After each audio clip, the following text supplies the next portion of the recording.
All right, shalom, shalom. I want to give all praise, honor, and glory to Yahweh, Bahasham, Yahweh Shai, Bahasham, Rachah Kodash. I want to give double honors to our apostles and elders of Great Millstone. Peace and blessing and many salutations to you, elect Dakium, across the four winds of this earth, kicking this word in sincerity and in truth. I'm the brother Sha'ar from the Great Millstone Dallas camp, coming at you all with another lesson through the Spirit, Lord willing us edifying. And as we see here, the time that we're approaching, we have the Pesach, which is right around the corner. All right, this coming Saturday, actually, on the 7th, starting at sundown.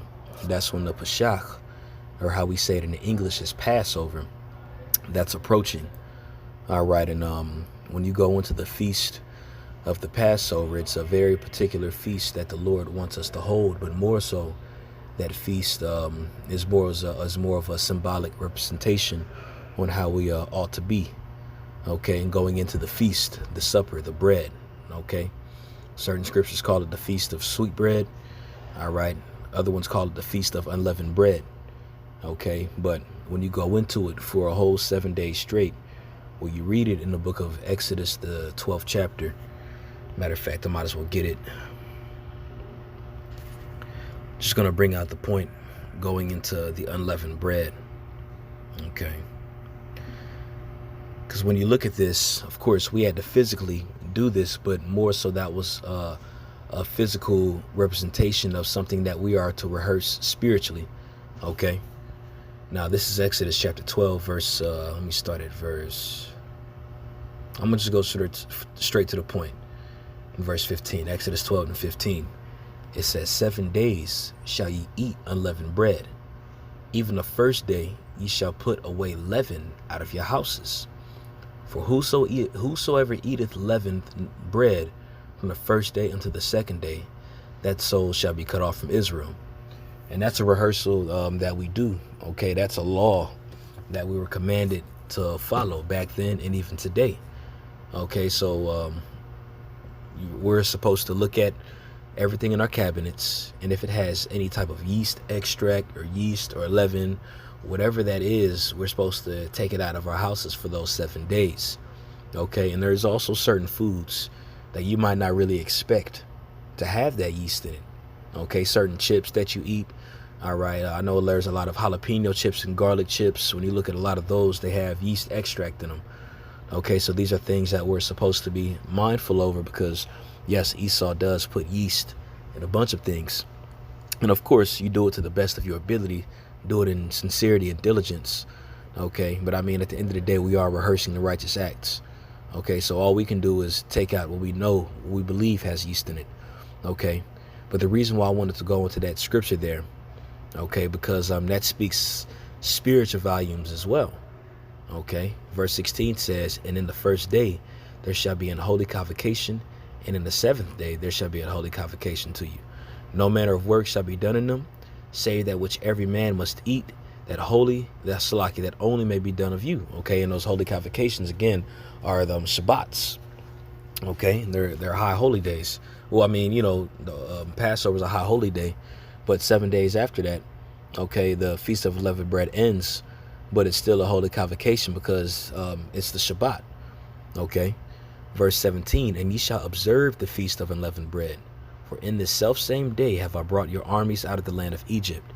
Therefore shall ye observe this day in your generations by an ordinance forever. So this is something that we follow.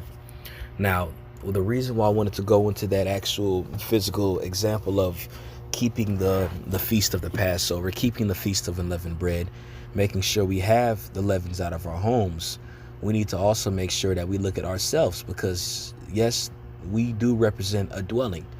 Okay, this flesh that we're in right now is a dwelling, and our spirit dwells within it, and also too the spirits of Yahweh and Yahweh Shai dwell within this temple. Okay, and also too what dwells within this vessel, all right, as I should say, is part of the old man that needs to be shut off, which is a daily process. Okay, so within me going into this, going into the Passover, going into the Feast of Unleavened Bread, and how we're supposed to have that leaven taken up out of our house, that old man and those old man's ways need to be taken out as well, okay? Now, of course, we don't just, not just saying it as, you take the old man out for those 7 days. Of course not. But as we are approaching the Passover, this is something that we need to all be constantly working on. All right. Are we offending? Are we doing particular things that aren't spiritual? All right. Are we taking heed to those things? So there's a lot of times when you're stuck in your own ways on doing particular things, you don't really know that those things you're doing could be leaven. All right. And certain times, brothers might have to break that to you. Okay. Or certain times it might come out. All right. Just so a brother will peep it and be able to tell you about it. That way it could save your soul and save that brother's soul. Okay. But this is something that we're all supposed to be working on right now, especially since we're approaching the time of the Passover, but more so since we are approaching the very end of this society. All right. I mean, we see this coronavirus being spread like crazy. I mean, it's definitely became a global pandemic. Just within the States, there's over 80 cases that have been detected with this virus. What else do you see going on? A bunch of these different groups going off within their own doctrine, wayward doctrine, and so forth. Okay, what's happening, man? Okay, so, I mean, as I was explaining earlier, one sec, somebody just passed me. I'm at work right now, so, of course, not doing this lesson with a bunch of people by me, but somebody just happened to walk on by. But as I was going into it earlier, you see these other groups with their wayward doctrine saying John the Baptist wasn't in the truth.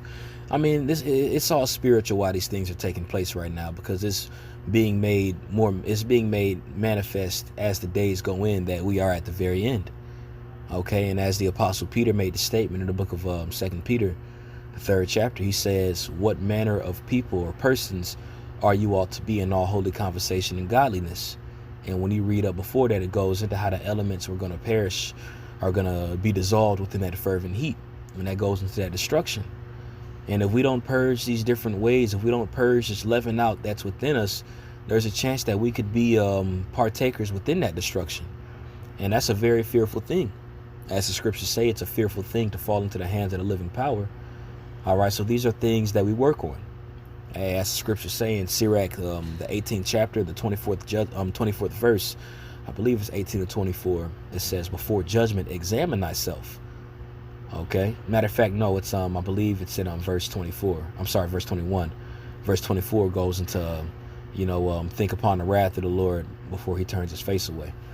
Okay, but we're approaching the time of judgment, and it's obvious. If you're a spiritual person, you can see this. So within us being spiritual people, knowing that every one of us sin, knowing that we're all in this wretched carnal flesh, these are things that we all can work on to get better and purge out so we can be a new lump. Because there's certain ways that's in us, and they're being projected and shown amongst the body. Those ways can get grafted on to different brothers that might be younger in the spirit. They might feel like particular things might be okay.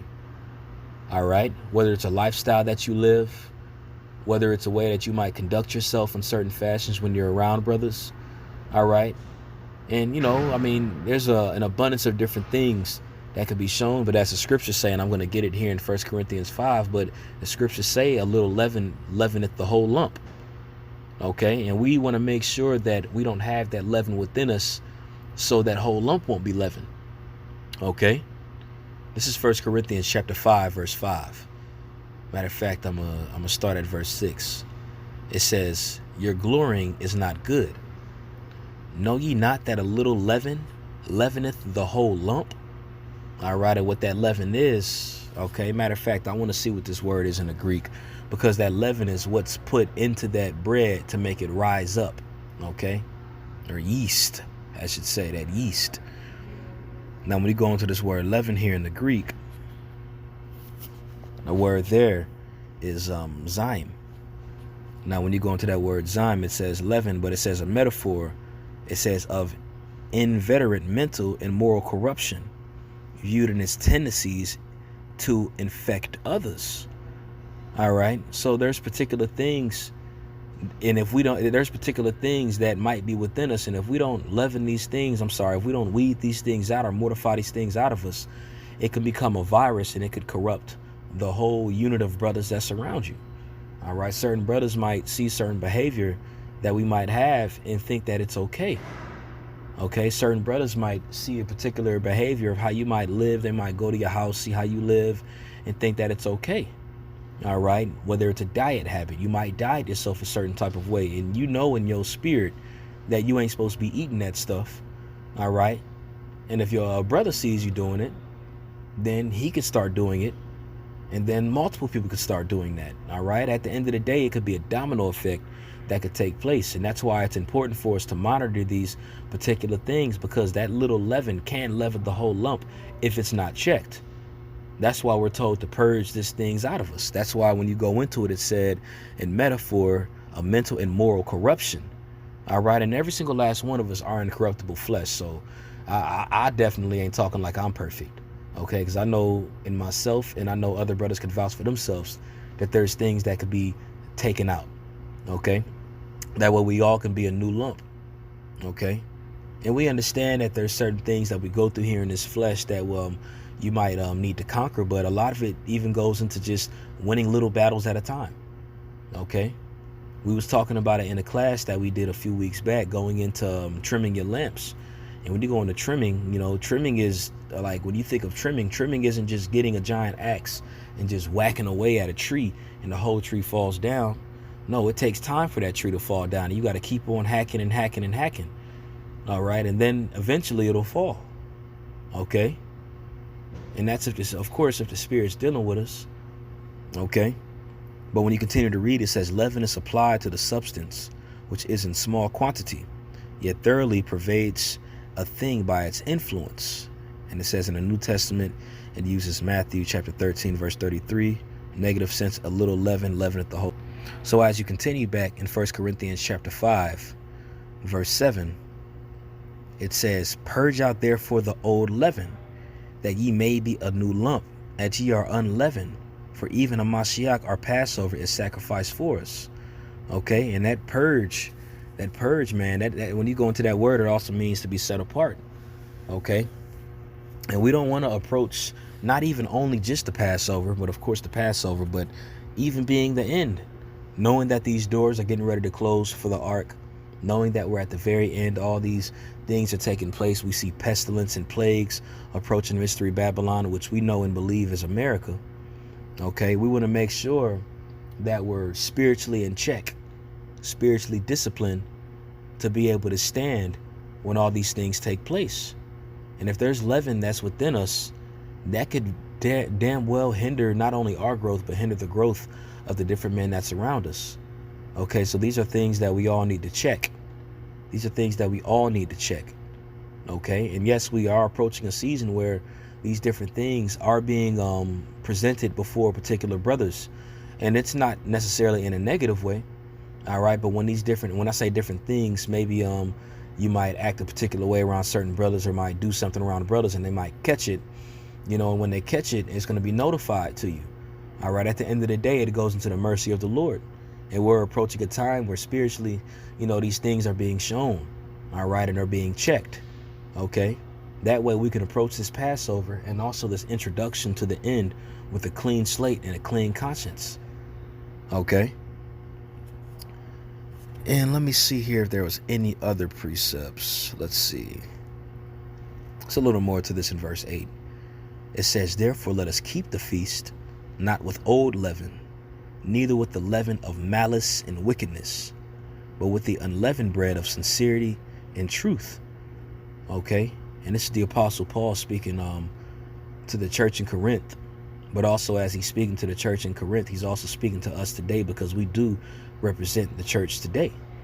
All right, and just as he had told the church of Corinth these things, he's also speaking unto us today, because just as you see certain things that brothers might be doing, you see certain things in yourself that you might be doing, best believe it wasn't no different than those brothers back then in the ancient world.